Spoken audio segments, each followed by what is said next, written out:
আপনি কিন্তু চাইলে চাইনিজ ভাষা কোর্সের প্রশিক্ষণটা বাংলাদেশ উন্মুক্ত বিশ্ববিদ্যালয় থেকে নিতে পারেন। এটা কিন্তু সার্টিফিকেটের মান খুবই ভালো। আপনি এটা যদি আবেদন করতে চান অবশ্যই আমার ভিডিওতে থাকা ডেসক্রিপশন বক্সে যে লিঙ্ক আছে লিঙ্কটাতে ক্লিক করে এই ওয়েবসাইটে চলে আসবেন। এখানে আসার পরে সবার নিচে চলে আসবেন। দেখেন এখানে আসার পরে এই সবার নিচে এইটাই ক্লিক করে দেবেন। ক্লিক করে দেওয়ার পরে দেখেন এখানে কিন্তু এই যে প্রিলিমিনারি চাইনিজ ল্যাঙ্গুয়েজ নামে একটা কোর্স কিন্তু এখানে আছে।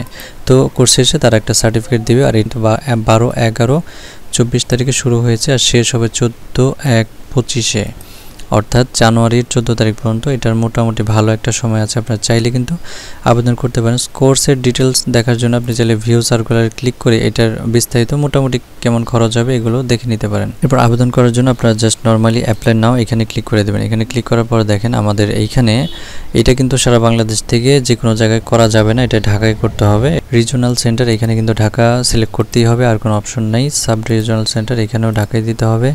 স্টাডি সেন্টার এটাও কিন্তু আরসি ঢাকা, অর্থাৎ এটার ঢাকার যে উন্মুক্তর হেড কোয়ার্টার এইখানেই কিন্তু আপনাদের কোর্সটা করতে হবে। পরে দেখেন এখান থেকে জাস্ট নেক্সটে ক্লিক করে দিবেন। এখন আমাদের যেটা করতে হবে, আমাদের এই ফর্মটা ফিল আপ করতে হবে, ছবি সিগনেচার অ্যাড করতে হবে।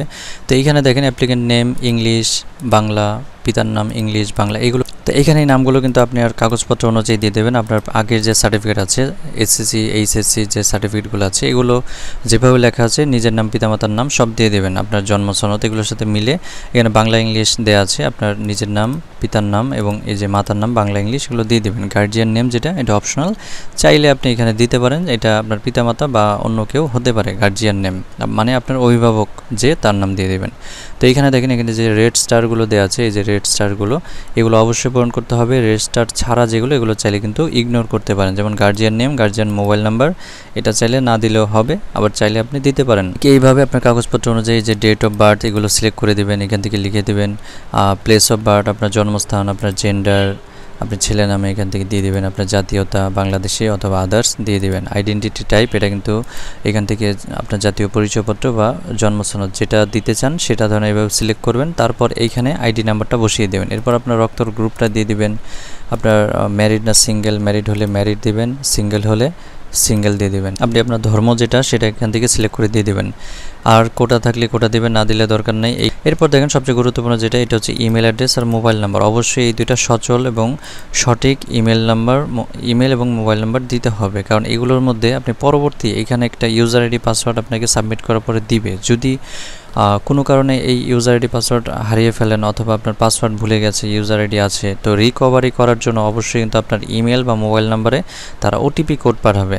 এখন যদি এইগুলো আপনার ধরেন এমন একটা নাম্বার দিলেন কয়দিন পর আর ব্যবহার করছেন না এবং তুলতেও পারবেন না, বা এমন ইমেল দিলেন যেটা ভুলে গেছেন বা আপনার ফোন থেকে ডিলিট হয়ে গেছে, এই টাইপের ইমেল বা মোবাইল নাম্বার এখানে দিবেন না, কারণ সেক্ষেত্রে পরবর্তীতে ঝামেলা হতে পারে। কারণ এটা কিন্তু প্রত্যেক সেমিস্টারে আপনার ফি দিতে হবে পরবর্তীতে আপনার পরবর্তী সেমিস্টারের জন্য। তো তখন যদি আপনি এই আইডি পাসওয়ার্ড না থাকে সেক্ষেত্রে কিন্তু আপনার লগ ইন করতে বড় একটা ঝামেলা হয়ে যাবে। এই জন্য অবশ্যই সঠিক ইমেল মোবাইল নাম্বার এখানে দিয়ে দেবেন। এরপর আপনার ঠিকানা, এই ভিলেজের ঘরে আপনি আপনার গ্রামের নাম দিয়ে দেবেন। এখানে চাইলে আপনার হোল্ডিং নাম্বার এটাও দিতে পারেন। এরপর আপনার পোস্ট অফিস, পোস্ট কোড আপনার আইডি কার্ডের পিছনে আছে, অথবা যদি ওইটা থেকে না যান আপনার এলাকায় কাউকে জিজ্ঞাসা করে এখানে পোস্ট কোড বসিয়ে দেবেন। এরপর আপনার জেলা, এখান থেকে জেলা দিয়ে দিবেন। আমি এখানে যেমন ঢাকা দিচ্ছি, তারপর এখানে আমি আদাবর দিয়ে দিচ্ছি। ঠিক এটা পূরণ করার পরে যদি স্থায়ী ঠিকানা সেম হয়, এটা হচ্ছে বর্তমান ঠিকানা প্রেজেন্ট অ্যাড্রেস, সেম হলে জাস্ট এখানে টিক চিহ্ন দিয়ে দিলে কিন্তু অটোমেটিক বসে যাবে। এরপরে যেটা করতে হবে আপনার ছবি সিগনেচার অ্যাড করতে হবে। ছবির সাইজ দেখেন 300x300 এবং সিগনেচারের সাইজ 300x100, অর্থাৎ এই সাইজ করেই কিন্তু এখানে আপলোড দিতে হবে। অন্য মানে ঠিকমতো সাইজ না হলে সেক্ষেত্রে কিন্তু আপলোড হবে না বা সাবমিট হবে না। এই জন্য এটা কীভাবে রিসার্চ করবেন, এর জন্য আমার ভিডিও ডিসক্রিপশন বক্সে একটা লিঙ্ক দেওয়া আছে, সেখানে খুব সুন্দর করে দেখানো হয়েছে। আপনি চাইলে ওইখান থেকে দেখে ভিডিওটা দেখে এখানে জাস্ট আপনি ছবি সিগনেচার সাইজ করে আপলোড করে দেবেন। তো আমি এটাকে পূরণ করছি, আমি আর মানে বিস্তারিত দেখাচ্ছি না কীভাবে পূরণ করছি, আমি তো বলেই দিলাম। পূরণ করে জাস্ট আমি এই নেক্সটে ক্লিক করে দেব। আমার কিন্তু পুরো ফর্মটাই পূরণ করা হয়ে গেছে, আমরা এখনও জাস্ট নেক্সটে ক্লিক করে দিব।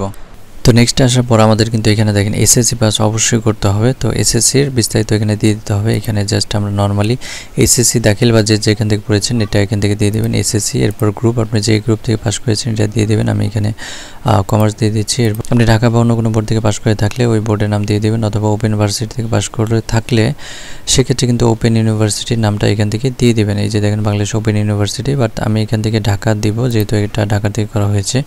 এরপর নর্মালি আমাদের প্রতিষ্ঠানের নাম, যে প্রতিষ্ঠান থেকে পাস করেছি, এরপর রেজিস্ট্রেশন নাম্বার, রোল নাম্বার, এটা আমাদের সার্টিফিকেট, মার্কশিট বা অ্যাডমিট কার্ডে লেখা আছে, আমরা দেখে নিতে পারবো, আলাদা করেই লেখা আছে।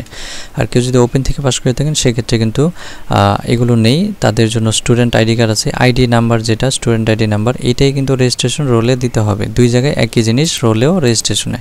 তো এইভাবে দেওয়ার পরে রেজাল্ট টাইপ আপনি যেভাবে পাস করেছেন এটা দিয়ে দিবেন। আমি বর্তমানে দেখেন স্কেল 5-এ, গ্রেড স্কেল 5-এ 3 পয়েন্ট ধরেন 50 বা 4.50 যে যেটা পান এটা পয়েন্ট দিয়ে দিবেন। এরপর পাসিং ইয়ার যে সালে পাস করেছেন এটা এখান থেকে দিয়ে দিবেন। এরপরে ডিউরেশন বলতে এখানে আপনি 9-10-এ 2 বছর হয়, সেক্ষেত্রে এখানে 2 লিখে দেবেন। এই লাস্টে এটা কিন্তু না দিলেও হবে যেহেতু এটা অপশনাল। তো আমাদের পূরণ করা হয়ে গেছে। তো আমরা এখান থেকে ফিনিশে ক্লিক করে দেবো। ফিনিশে ক্লিক করার পর দেখেন আমাদের এখানে টার্মস অ্যান্ড কন্ডিশন, এখানে ক্লিক করে দেবো। এখানে টিক চিহ্ন দিতে হবে, তাই এখানে দিয়ে দিচ্ছি। দেওয়ার পরে সাবমিটে ক্লিক করে দেবো। সাবমিটে ক্লিক করার পর দেখেন আমাদের মোবাইলে একটা মেসেজ চলে আসছে। সেখানে দেখেন আমাদের একটা ইউজার আইডি দিবে, পাসওয়ার্ড দিবে। এখানে ওইটা লেখা আছে দেখেন টেম্পোরারি লগ ইন আইডি, যে একটা আইডি দিয়েছে এবং পাসওয়ার্ড এটা কিন্তু আমাদের রেখে দিতে হবে। পরবর্তীতে আমরা লগ ইন করতে চাইলে অবশ্যই আইডি পাসওয়ার্ড দিয়ে লগ ইন করতে হবে। অবশ্যই আমরা এটা যত্ন সহকারে রেখে দেবো। আমরা এখান থেকেও রাখতে পারি, অথবা আমার ফোনে মেসেজ আসে সেটাও যত্ন সহকারে রেখে দিতে পারি। তো এরপর আমরা একটু নিচে নামবো। নিচে নামার পর আমরা দেখতে পারবো এখানের যে কোর্স ফি বিস্তারিত এখানে লেখা আছে। এখানে দেখেন কোর্সের রেজিস্ট্রেশন ফি বিস্তারিত লেখা আছে। এখানে কি যাবতীয় যত ফি আছে, যেমন মিলে সব মোট যে অ্যামাউন্ট আসবে সেটা হচ্ছে 6110 টাকা। তো এটা আমাদের এখনই পেমেন্ট করে দিতে হবে। তো আমরা যেহেতু কোর্সটা করতে চাই, আমরা অবশ্যই এখানে প্রসেস টু পেমেন্ট এখানে ক্লিক করে দেব। এখানে আমরা ক্লিক করে দিলাম। তো ক্লিক করার পর আমাদের যেটা করতে হবে, বিকাশ এখানে সিলেক্ট করে দিলাম, অথবা আপনারা যেটা দিয়ে পেমেন্ট করেছেন এটা দিয়ে দিবেন। দেওয়ার পরে পে নাও দিয়ে দেবে। এখানে আমরা দেখতে পাচ্ছি 6110 সাথে 6190 টাকা টোটাল নিচ্ছে, মানে সাথে বলতে টোটাল নিচ্ছে 6190 টাকা। কিছু বিকাশ থেকে অতিরিক্ত চার্জ কাটছে, এটা হচ্ছে আপনার ভ্যাট বলতে পারেন বা বিকাশ চার্জ বলতে পারেন। তো আমরা পে নাও ক্লিক করে দিচ্ছি।